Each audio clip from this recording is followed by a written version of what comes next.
咁咧，我成日都好感恩嘅，可以同妙法老師咧結成夫妻一齊修。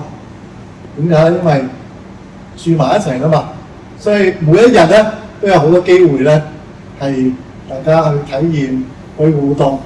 咁喺個過程裏邊咧，就有好多對於修行咧有好多啟發啦。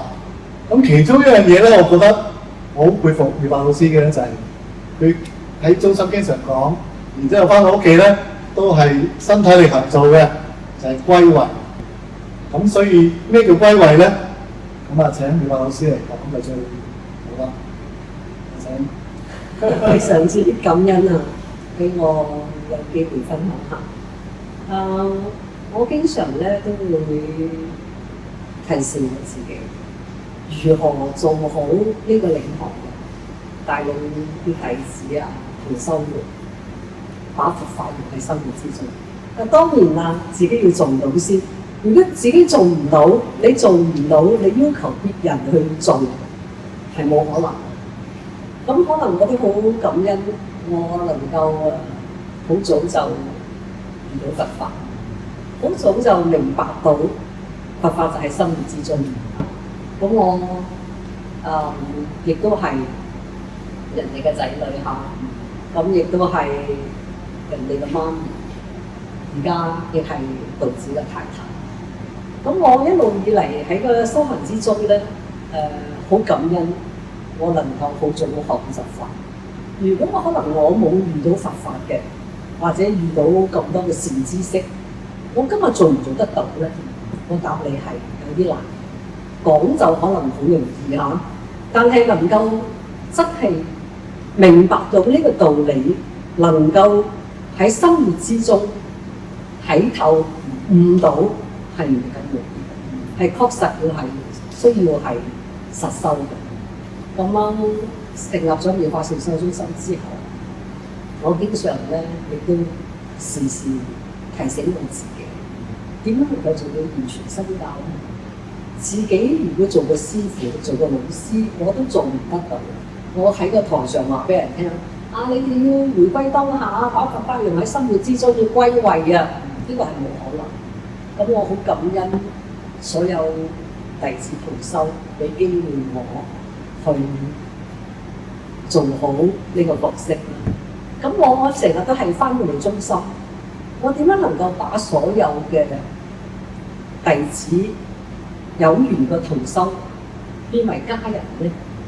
點樣俾佢哋俾機會我收緊我嘅慈悲心同埋菩提心？咁我每一刻都去感恩佢哋俾咁多機會俾妙法老師喺度領導。咁修行咗之後，我亦都知道佛法喺世界喺呢個紅塵之中。咁我係喺生活上又點樣去同我嗰啲兄弟姊妹，包括我嘅媽咪去相處？我就覺得首要條件盡孝先咯，同啲兄弟姊妹能夠做到圓潤咁樣相處先啦。咁呢個係我修行之中嘅改變嚟嘅。另外一樣嘢就係話，我每一次翻到加拿大，我就做咗姐姐嘅角色。我喺中心啦，係一個老師，但我翻到去加拿大咧，我放下嗰個行李箱開始咧，我嗰2-3日咧就係姐姐嚟㗎啦。我就開始大掃除執嘢煮飯乜都做。喺我呢個過程之中，係啟發到我啲仔。我啲仔就話：我媽咪喺香港嘅時候都係老師喎，翻到嚟佢真係知道，我翻到嚟我就係個仔嘅媽咪咁我就會由落飛機嗰一刻，我就開始就知道個角色，我就毫無怨言咁樣去做好我媽咪呢個角色喺生活上照顧到佢哋。咁而家成為道子太太啦更加好感恩道子俾機會我做好呢個太太嘅角色。但係當然以前我都有經歷過我一定未做好呢個角色啦。咁但係我而家睇咗咁多佛法嘅經典，亦都聽咗咁多嘅書，又遇到咁多嘅善知識。咁我聽咗咁多嘅嘢，我係咪要真係要實修出嚟咧？唔係得個紙上談兵，得個講咧？咁我翻到屋企，我成日都係覺得，我翻到嚟屋企，我就係道子夫人，所以我一翻到屋企，我第一樣毫無怨言咁就要做好你做太太要做嘅工作，所以做得好開心，亦都好喜悅，好愉快啊！做得從來都係冇怨言咁。我知道，原來執好我間屋嘅，煮飯嘅，煲湯嘅，原來係我要做。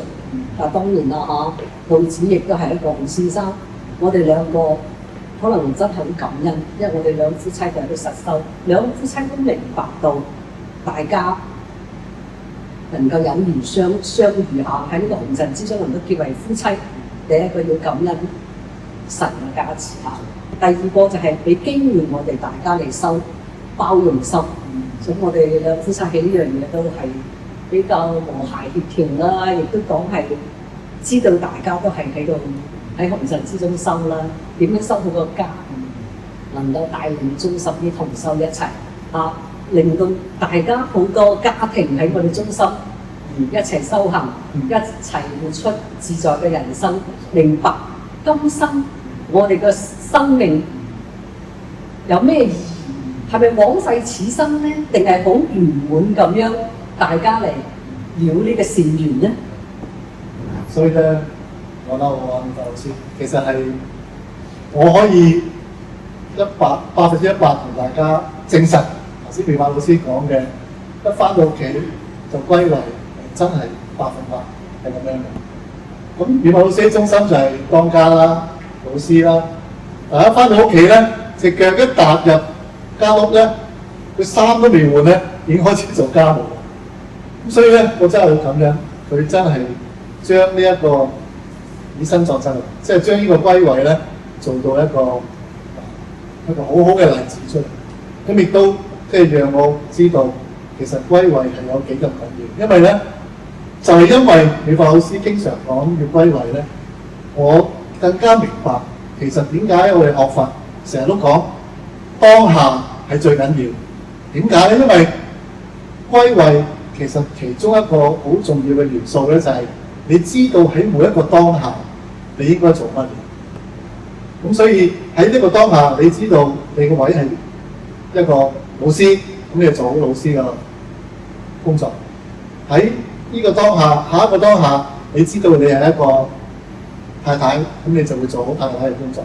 咁所以呢個歸位咧係一個，我諗我哋經常講，我哋修行係一個在家修，其實個家庭已經係一個大家可以好多機會俾你去修嘅一個咁嘅平台嚟嘅。咁所以其中歸位咧就係要大家去好好明白，呢一個係一個好重要嘅一個條件，或者好重要嘅一個大家要成日記住，你應該點樣去做，點樣去明白呢樣嘢。咁仲有一樣嘢咧，就係我覺得好神奇，或者其實係好佩服妙法老師嘅，就係佢嘅歸位咧，唔係淨係佢作為一個人嗰個歸位，而係咧佢係將成間屋所有嘅嘢咧，我哋用完之後咧，佢都會將佢咧歸翻去原本個位，擺翻好嘅。咁所以咧，呢一種歸位咧，亦都係另一種，因為我諗大家有翻嚟妙法實修中心，或者聽啱妙法老師講課多咧，都會知其實我哋成日講能量場，其實能量場其中一個元素咧就係佢嘅企理，佢嘅整潔，好多嘢咧都係因為每一樣嘢喺個能量場入邊都係歸翻去原本應該喺度嗰個地方，咁先至成就到呢個能量場。咁所以咧歸位其實咧一路講，其實我哋一路講落去咧係可以講好耐。咁但係今日就同大家分享咁多，希望大家可以有啲啟發。